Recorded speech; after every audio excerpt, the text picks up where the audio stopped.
Next now to Switzerland, where diplomats and the world's top scientists are kicking off a week of talks to approve the latest climate report from the UN's Intergovernmental Panel on Climate Change, also known as the IPCC. The assessment report will provide a summary of nearly a decade of climate change science, the risks posed by a warming planet, and how the world can respond to the climate crisis. Well, to talk more about this with me now, let's bring in our environment editor, Valerie DeKimp. Valerie, the IPCC's findings won't be made public until later, March 20th, but do we have a sense already about what this report might be about?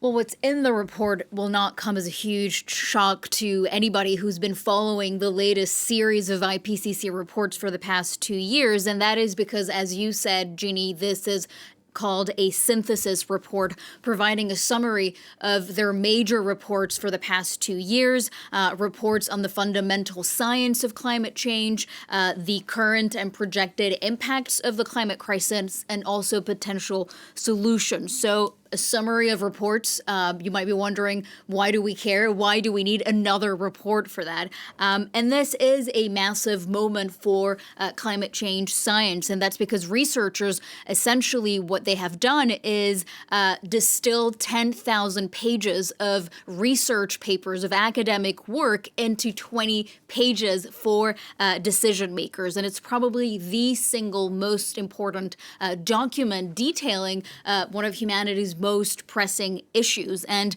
among some of the findings that we saw in previous reports that will be included potentially in this summary, we have a warning that CO2 concentrations have reached an all-time high. There's also, the stark reality that current levels of warming of 1.1 degrees Celsius, that's how much the planet has warmed so far, that has already having catastrophic impacts and irreversible changes to the planet.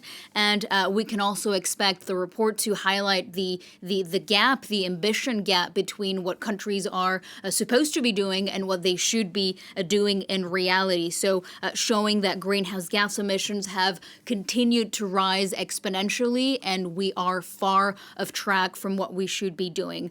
I guess this report, you could say that it's the final call for action. It's the last warning before it is too late. And this is because the IPCC does this every 6 to 7 years. So that takes us to 2030. And that is the deadline, according to the work done by the IPCC, the deadline that we have to really turn things around before it is too late. The IPCC, of course, is the world's highest authority on climate science. This is their 6th assessment report since it was first created in 1988. Have these reports been able to make any difference at all over the years? I mean, I would say that what they've done over the last 30 years is remarkable, regardless of whether we think that their advice and their findings have fallen on deaf ears.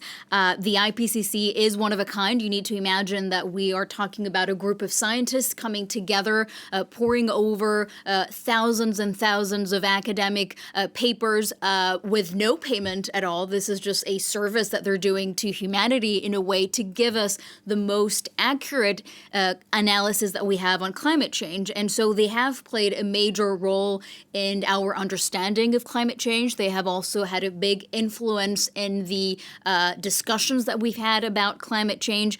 And so they are very much influential. And even though people have been criticizing the body, saying that it's become too politicized over the last few years with oil-producing countries, for example, trying to influence the science in these reports, at the end of the day, they don't have the power to change that. They can only maybe influence that. And at the end of the day, people around the world do listen to what the IPCC has to say, whether it's world leaders, whether it's youth bodies, whether it's companies. And so they have become an institution. All right, Valerie, thank you for that. France 24's environment editor, Valerie DeKimp.